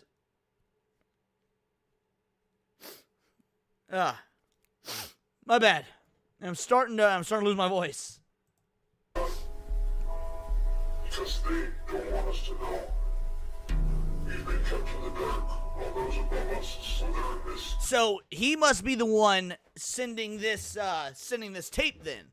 The guy that's still on the run that released that documentary, he must be the one sending this tape. The blind. They have slowly been numbing our minds to their schemes. But they've made one crucial error. Trails. Crimes. Alright, evidence tape. That's Chris and Janice. Flavor enhancer. Alright, so the guy that made that documentary, the guy that they were wanting, that was wanted at the beginning of tonight's episode, has been sending, I guess it's supposed to be like hypothetically us, the viewer, or whoever the main character is, all this information that we're compiling. Pieces of information. I've collected these pieces and found their loose ends. This is why I've left this message to you. The documents included with this tape is all the information that I have gathered. Every continuity, every cover. Matt Fung, Leon, listen to me. There isn't much time. We'll figure this out, man. I promise. We're going to uncover this. If I mysteriously fall off the internet, if I stop uploading videos, if I stop streaming, if you stop seeing me on SNH, if you don't see me in Steam recently playing Sonic the Hedgehog, just know the Canadian government got me. I am not suicidal. You hear that? You hear that, Israel? I am not suicidal. Every clue that I can find, they all lead here. Alright, the Monolith Island. These few years, something big. Something they don't want us to know about. Just wait. God damn, Hypno. You're gonna just call me out like that. Not even in super chat badge, just gonna call me trans in my own chat without even a super? Poor form. You coming? I don't have the power to change things, but you do. They do too show up, Serrano. Smash JT was looking at my stuff earlier. You fucking up the show. Alongside the documents, our plans. Plans for me. Oh, this son of a bitch. Remember, for 13 months, you're trans. That's a flat out lie. This identifies as super. Alright. Alright, that was clever. Well done. Alright, cult gathering pandemic. Many cultist sites have appeared across the county or country that are being used, for rituals and other meetings. So, obviously, I mean, it makes sense. You've got religious cults that are acknowledging the Vita Carnis. They found out about them. I think we touched on this last week, actually. I think in the documentary last week, it mentioned that there were, there were religious cults that sprang up in the 30s after the discovery of Vita Carnis. So, yeah, that makes sense. And shout out Hypno and Marty Tiberius O'Donnell sending super stickers. We got the shit emoji and then a peach emoji. Thank you both. What is great importance? You have the resources of this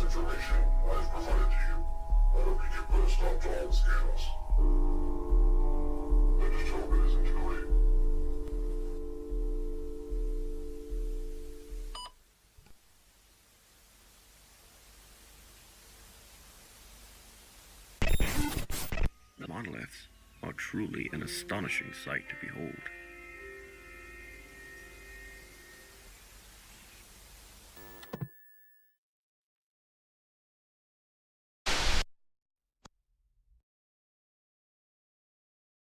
Hold on. Was there anything there? Let's see.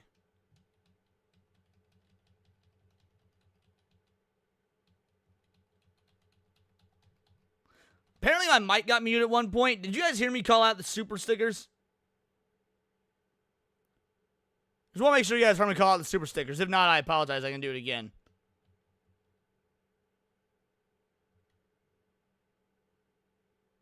No, I came up with that all on my own. Okay, good. I'm glad you guys heard it. And no, I came up with Leona, not Hypnotic. I just debuted it on his show.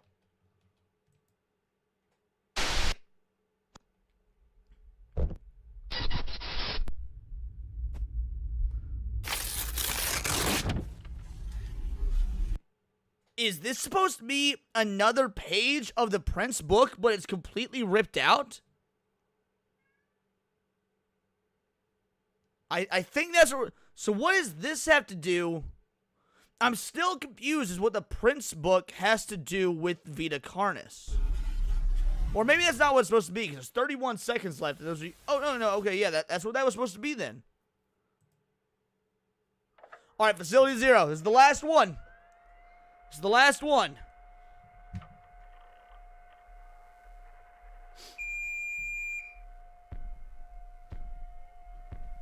Alright, so this is the symbol for Carcass. Mission brief.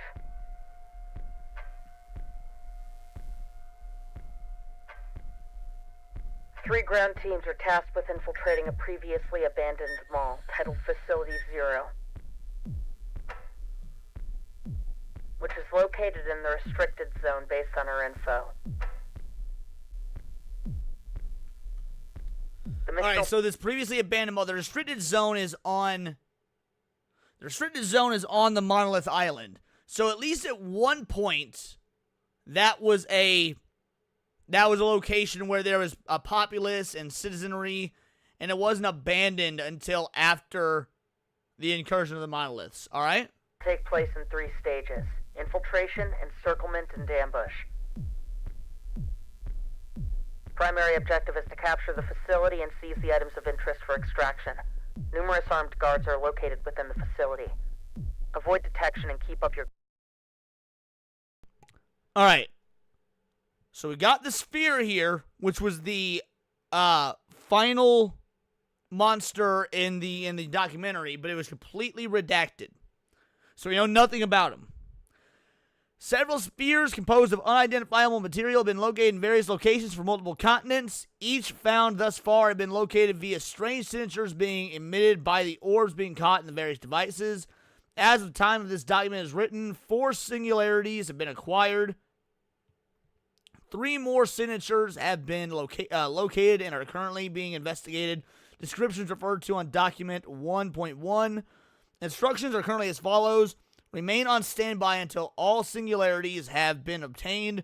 Once all entities have been apprehended and contained at Facility 0, begin Stage 2 of the program. Refer to document 0, it's either 0009 or 8009, Nutrier, for basic briefing, which sounds suspiciously similar to the Nutrico company that produced the Flavor Saver. Guard.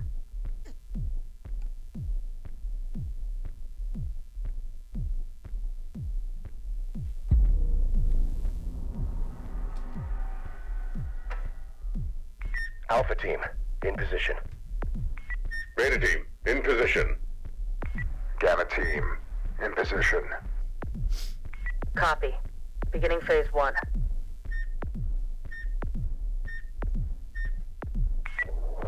Eyes on the point. Alright, so there's a harvester.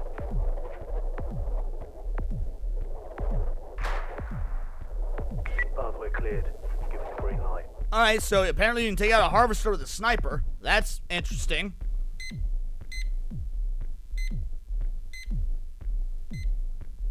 Copy. Green light is a go. Begin phase 2 in advance.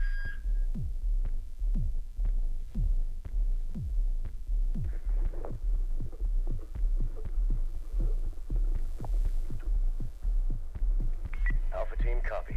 Beginning advance. All right, we're heading out. Move, move, move! This is taking a very different turn.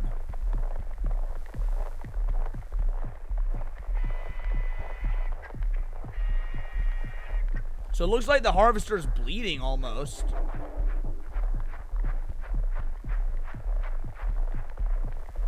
Wait, what was a monolith? Hold on.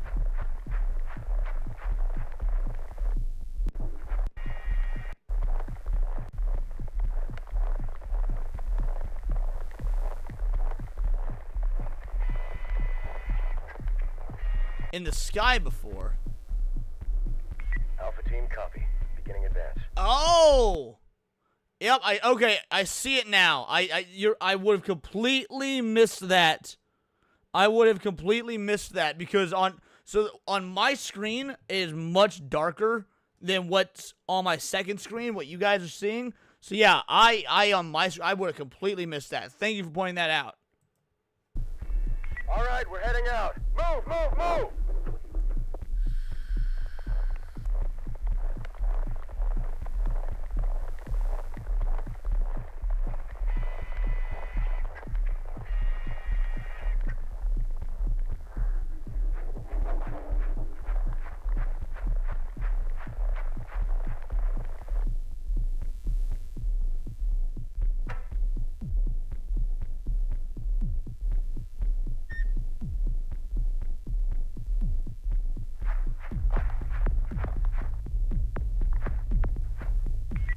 Lights off. Come on. Move. Alright, so now we're seeing it through like night vision-ish. We're into the 90s at this point, so tech will be better. Alright, well that time I can see the monolith.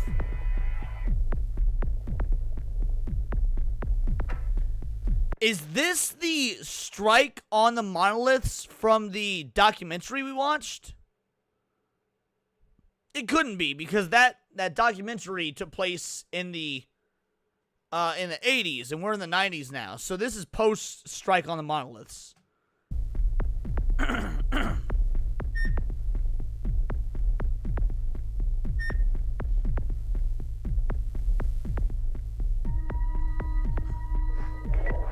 Keep your distance. Single file.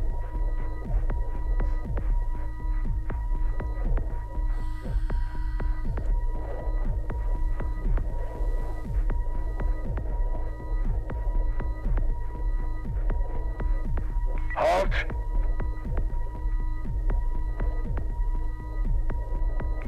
In position, awaiting green light.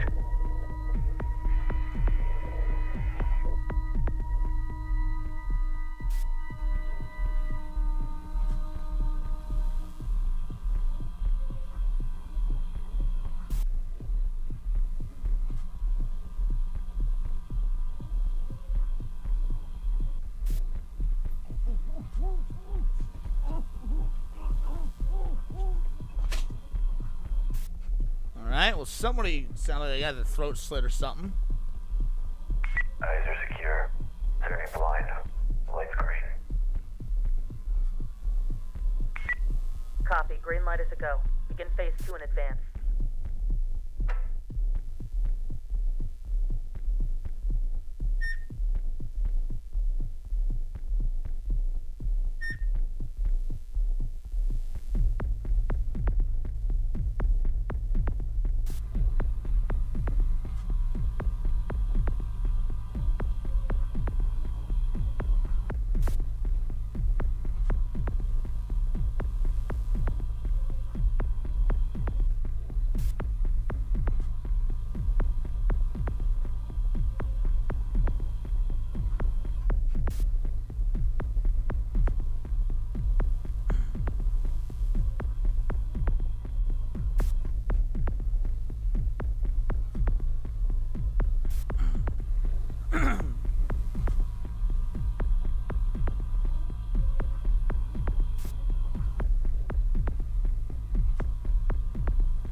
Oh, well, those dudes are dead.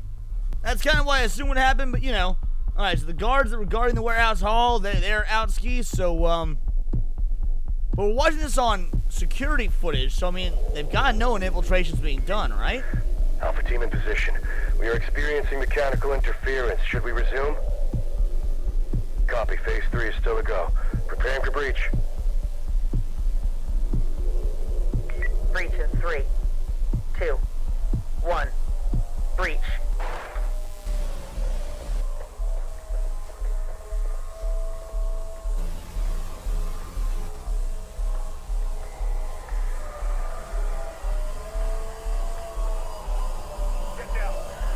Get down! Put your hands up! Put your hands up!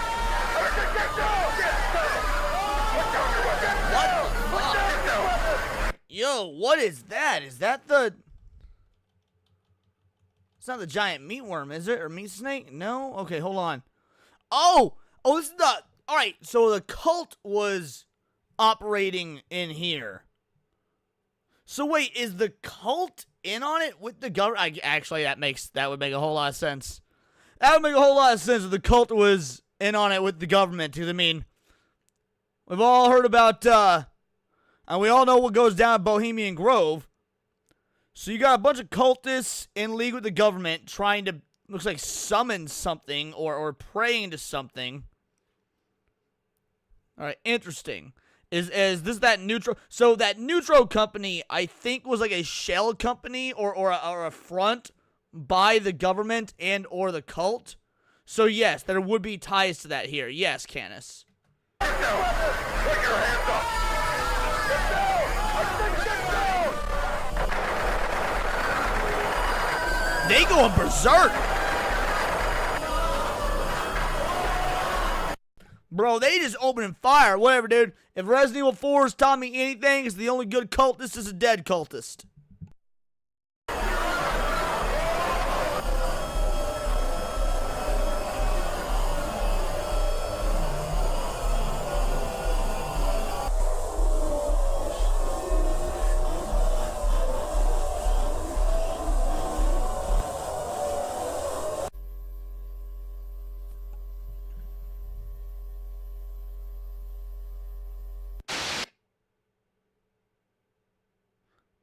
All right. Anything else? All right. Other stuff's happening. Oh, no. It's the outro.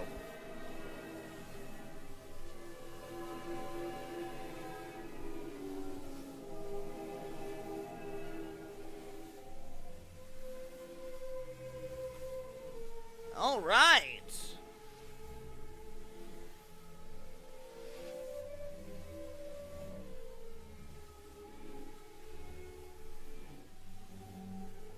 Yeah, it looks like that was the end of it then. That was the end of it. That was awesome. So, yeah, obviously, there's more to come. This was just season 1. Season 2 is ongoing currently. That definitely did not go the route I thought it was going to go. Like, when we did the documentary last week, that was very interesting. But this added whole new layers. Like, the documentary was, it was a little interesting world build, but it gave you this false sense that, like, the world knows about this stuff. And then we find out in part 2 of season 1 here, through all these episodes, that no, that documentary was a for your eyes only sort of thing coming from Carcass to try and recruit you or someone into fighting against the government cover-up that is the Crawl and everything the Crawl produces. Yeah, I am quite impressed with this. I really liked it. It didn't quite... There were moments that definitely made me jump. You know, a lot of it had to do with more like the audio than any of the designs. There was definitely... I think the documentary from episode, the first one we covered, was more overall unnerving. In terms of like the creature designs, like the little bits of footage. But while where part 1 was more unnerving, part 2 definitely gave us so much more world building and actually expounded on this giant conspiracy. And it did what any good product should, leave you wanting more. I'm definitely left wanting more. Yeah, added government fuckery into the mix, 100%. This was great. So, I guess we'll end it with this. Don't leave. We're all going to do a raid and whatnot. Enzo's streaming, so we'll probably raid him. Next week, we will do more. Again, this will be every Saturday going forward. Every Saturday, we're going to be doing this. We will not be continuing with Vita Carnis next week. I want to wait until Season 2 is finished, and we will do Season 2 in chunks like we did Season 1. So, next week, we'll be doing a different analog horror. A few people have sent me different videos, different ideas. I don't know which one we're going to do next week, but same time next week. We'll be doing more analog horror, and it was awesome. So, guys, let me set up the raid, and while we do that, shout out, thank you so much for the donations. Truly appreciated. Thank you to everybody that showed up and enjoyed this. I am loving this being the new Saturday show. You know, we do the news all week, aside from when we do Tinfoil Haters on Tuesday. And so this is definitely a nice break from what we normally do. And I couldn't enjoy it more. So yeah, I will see you all next week. Let's go ahead and I know it doesn't look like Stupenzo's streaming. I'm not seeing him in the streaming list. So instead, we will raid Abomination AJ. Stick around for the credits to roll. We are gonna raid AJ. And tell him in the comments, Vital Idol raid. I will see you guys on Monday for Countercast. Beyond that, it's all here in the Nerdosphere, and this has been Words of Paradise.